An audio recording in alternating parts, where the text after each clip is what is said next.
Hi guys, I hope you're doing alright. I guess back to the more sort of serious video topics again.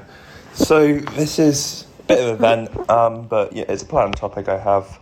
And I've talked about this before, but I want to go over it again really, which is, it feels like I got left behind, like just missed the boat, whatever you want to call it. Because, like, I've said before, right, like, even though statistically, like, lots of people, especially in my generation, in the West, right, are struggling, sometimes anecdotally, it seems like they're not, and that I'm the only one.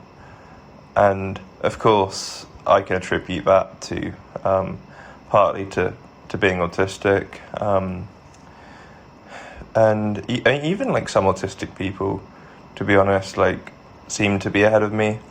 Like, this is the thing, right? Like, obviously I've talked before about how bad the statistics are for stuff, for autistic people, but then sometimes you'll see someone doing like really well, and when I see that, like, it's obviously like really impressive and good for them, but it does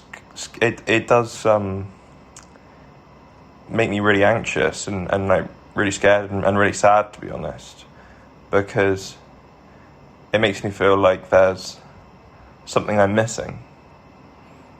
There's like a big mistake that I've made that's left me really far behind, and it was like a totally avoidable mistake that I've made. And yeah, things I'm talking about are like, like someone who has a career going, who lives independently, who has a social, a strong social circle, has like a successful like marriage or whatever, or, is just like really happy with those aspects of their lives, And yeah, I see that, and yeah, it does make me feel very bad about myself because I really struggle with those things.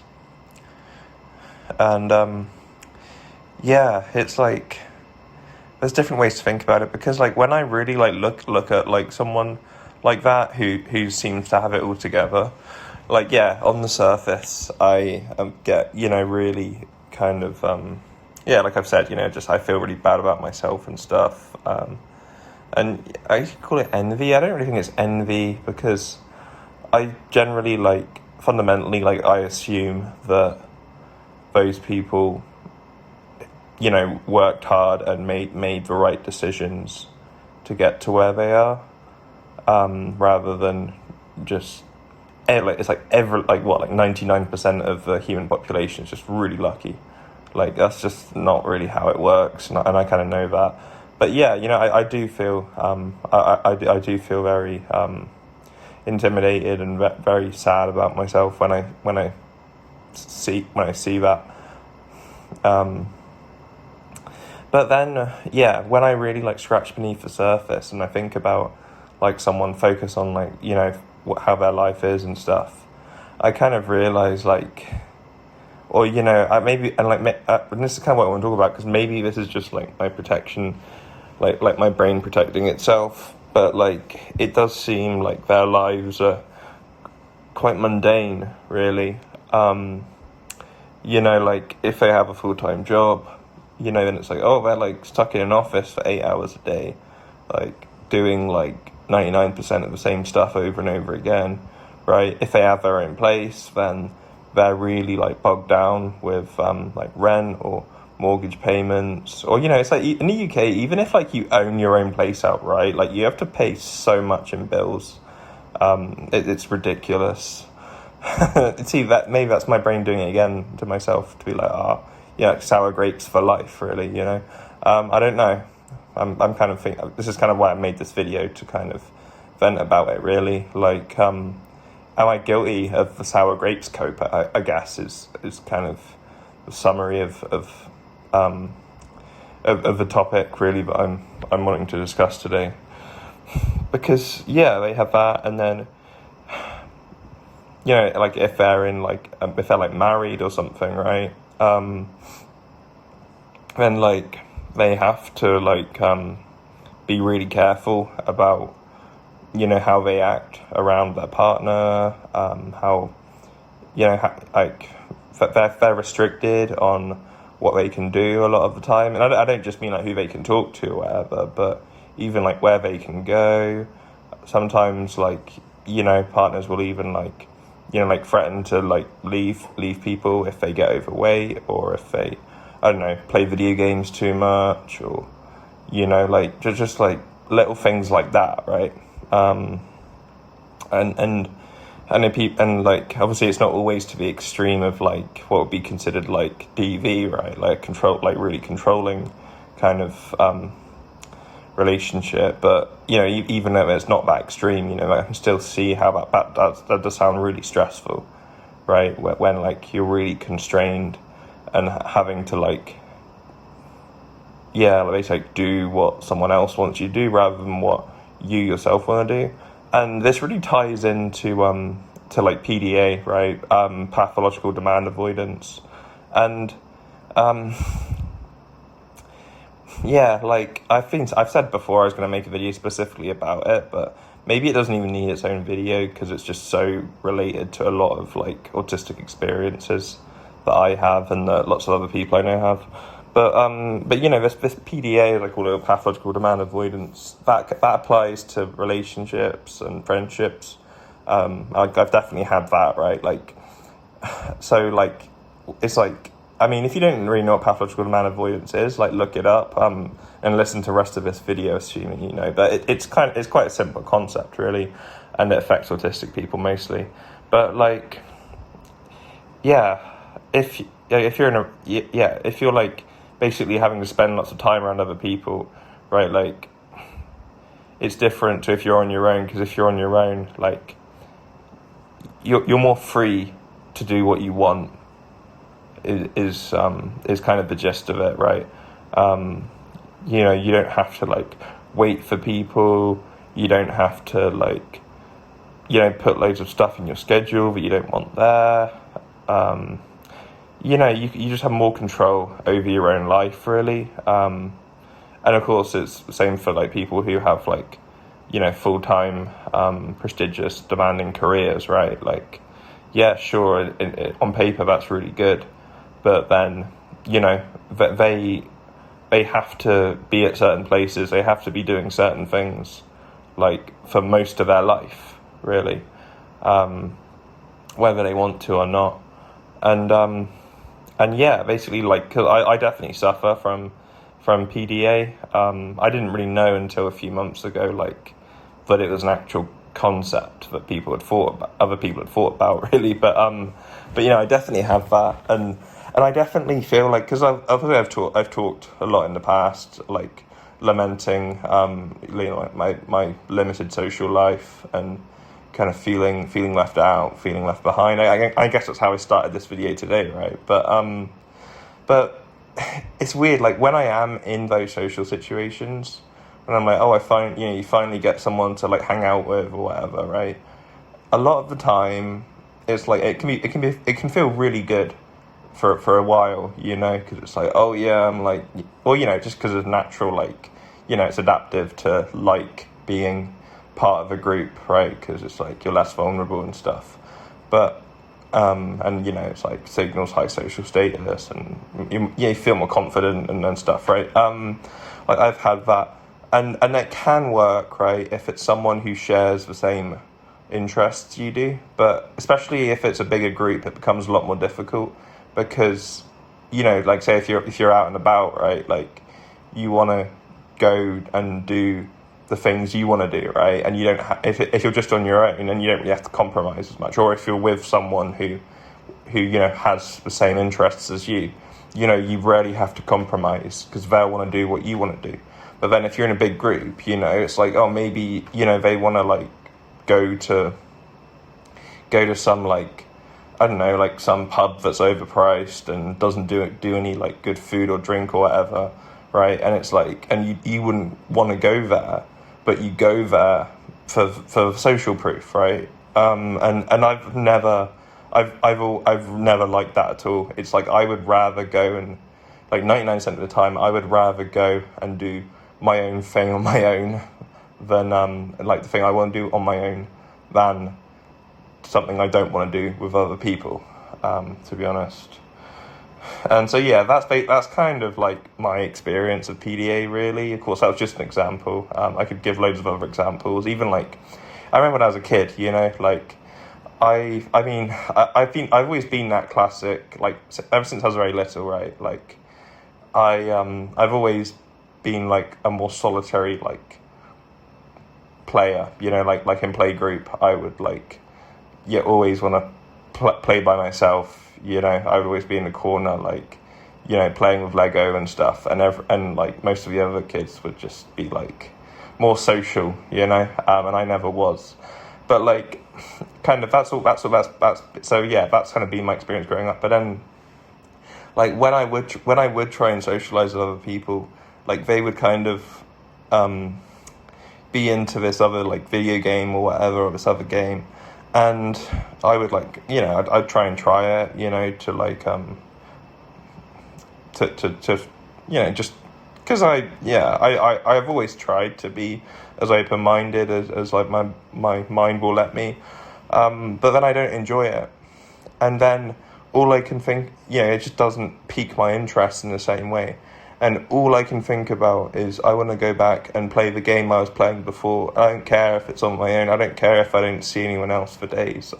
I just want to do that, and I feel very uncomfortable here, you know, having to like play this game that I'm not interested in. I don't know if anyone else has had that experience before, but I've always had that. You know, it's really echoed throughout my entire life, ever since I was an infant, you know. And yeah, it's like when you're an infant, right? Like I've talked before about neuroplasticity and stuff. Like, you know, there just weren't the people around to kind of recognize that I wasn't meeting these developmental milestones, right? And yeah, I was like, I wasn't helped with socializing really much, at least not enough. You know, autistic interventions weren't like in schools, like, weren't really as widespread and as sophisticated as they are nowadays, for better or worse. And yeah, that just left me, playing on my own in the corner. At the time, I was happy. You know, my brain was wired, so I was just getting all that dopamine from just playing this game I had a special interest in or whatever on my own. But yeah, at the same time, everyone else was like, learning how to interact with other people and stuff. And yeah, maybe that isn't 100% like, you know, the adults in my life's fault, because yeah, it's like, what could they have done, right? If they'd like taken away my toys and said, right, you know, you need to go and sit and play this thing with this person, I would have had a tantrum, right? I wouldn't have liked that either. But then I guess it comes down to like, you know, maybe nowadays, like modern society, like other people said, just simply isn't accommodating to neurodivergent people, which is what everyone keeps saying, right? And yeah, I suppose that's true, because yeah, like if I hadn't been able to pursue any of like my special interests at all, and you know, people would have crossed the line like repeatedly with like my PDA boundaries, then I would have been even more miserable than I was, you know, as a child growing up, because I just had no dopamine, and I would have felt I just wouldn't have been accepted by my peers anyway, right? Because I just wouldn't be engaged. I wouldn't be as engaged in social activities as they are anyway, right? So yeah, I know this is a little bit of a tangent, right? Because I wasn't even planning on talking that much about PDA today, but yeah, that really does just come back to like, I know I almost don't want to call it solipsistic, because that can mean other things as well, but it's like from my own perspective, and this is what people have been telling me quite a lot throughout my life, right? Is that like, and, you know, it is a cliche, right? It's like, oh, why do you want to be like normal anyway, right? And that's kind of like what conclusion my brain comes to sometimes. And again, I think that might be a protection mechanism, right? Because yeah, like it is nice to, feel like a bit like, yeah, free to do whatever, and to not always have my PDA being triggered. And I can, if I want to read like a book, I can go do that. If I want to go play this game, I can go play that. If I want to, I don't know, just whatever, really. Like, I don't feel like I have to perform for anyone a lot of the time, and just not mask, really, which is obviously connected to it, which is good. But then, I also recognise that, yeah, despite being autistic, like, as an animal, like, I have needs. I don't just mean in the way you're thinking, right? I mean, like, there are like general like social needs, and of course, for like having like basic resources and safety, right? Like, there are certain, you do need to like have like a stable income, like food and shelter and all that stuff, right? And of course, I still, like I said before I started talking about PDA, right? Like, I still feel good sometimes, in certain social situations. It feels good that, people are like acknowledging my existence and making me feel accepted and all those things, right? Like, that's still really good. And part of me does crave that. I don't need it all the time, but like, if I don't have that at all, I don't feel good about myself. So I need some positive external affirmation. It is kind of what I mean, and I think a lot of people are like that. Like, it must be nice to be like a very small minority of people who, just go full on like Diogenes, like, like, I don't need anything from anyone. I don't care what anyone thinks at all, right? Because this week, because like I see like sometimes people try to do that. Like, there's this family member I have who tells me like, oh, I don't care what people think, whatever. Like, I just stop caring about what people think. I don't care. But then, sometimes you can tell that they implicitly do, or like they are like performing for people. And so like it is a nice idea to try and live life that way, but it's very difficult. And like, I think, like most people don't want to end up living in a barrel, right? It was Diogenes, wasn't it? And again, I'm not really an expert on Greek mythology, but I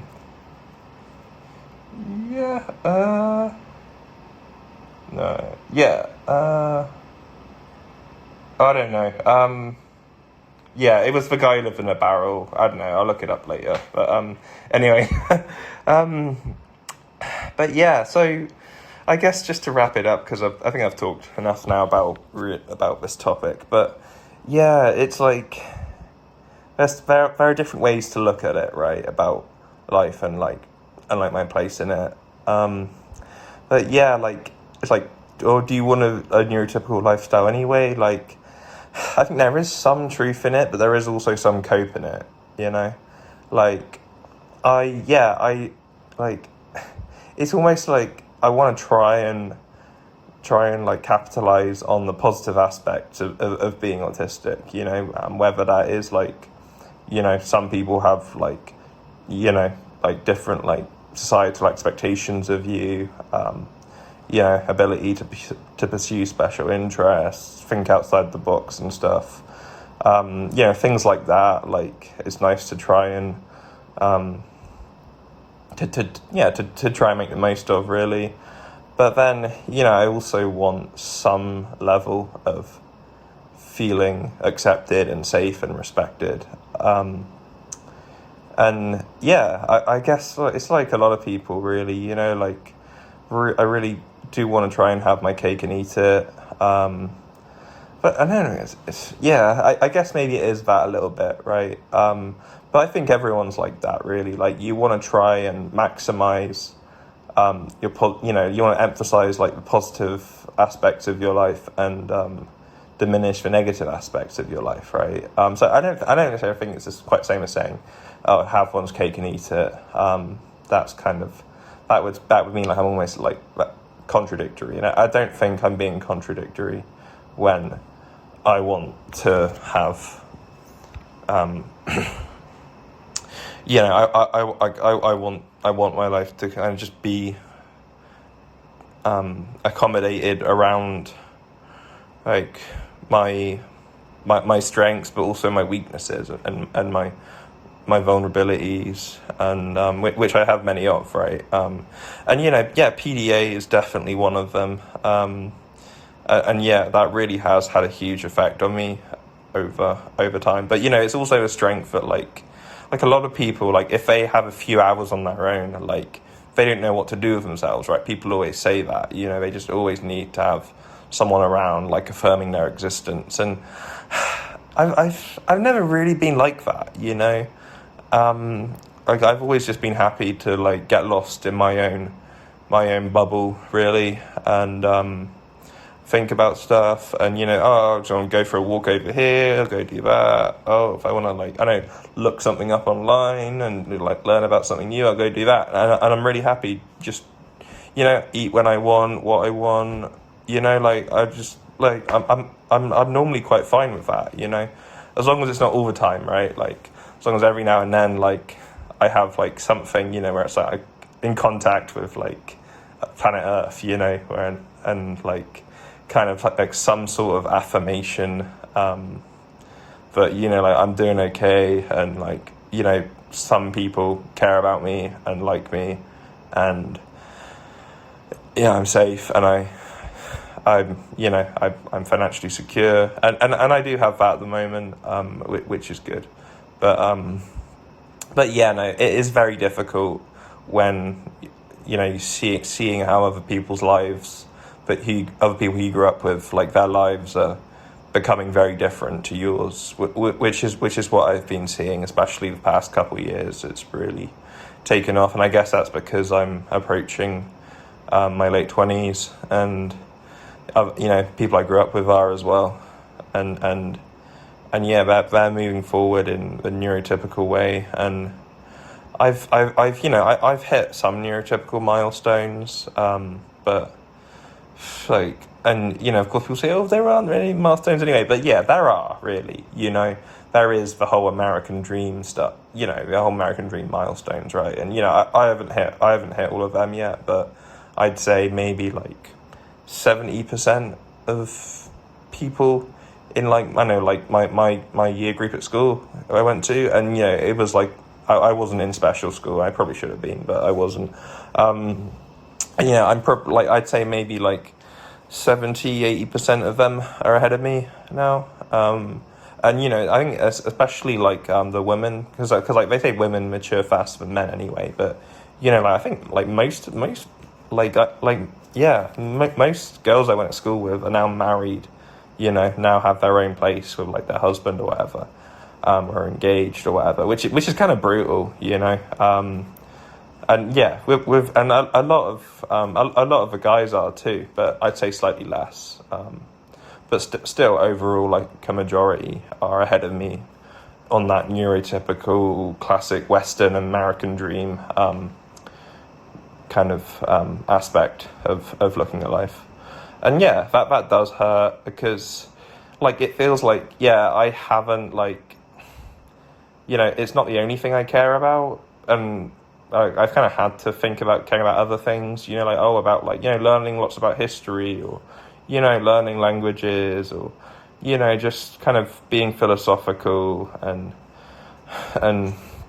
enjoying special interests and stuff like that, right? Like I've kind of had to do that a bit, because I've tried, before, like I've tried living a neurotypical life, and it just doesn't work.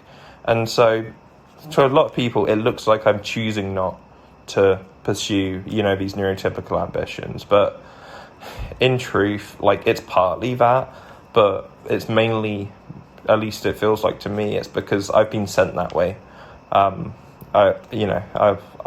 it can't be any other way for me. So yeah, I don't know if any of you can relate to that, but yeah, I think it's been gone for quite a while now, so I'm going to end the video here. But thanks for listening, and talk to you soon. Bye.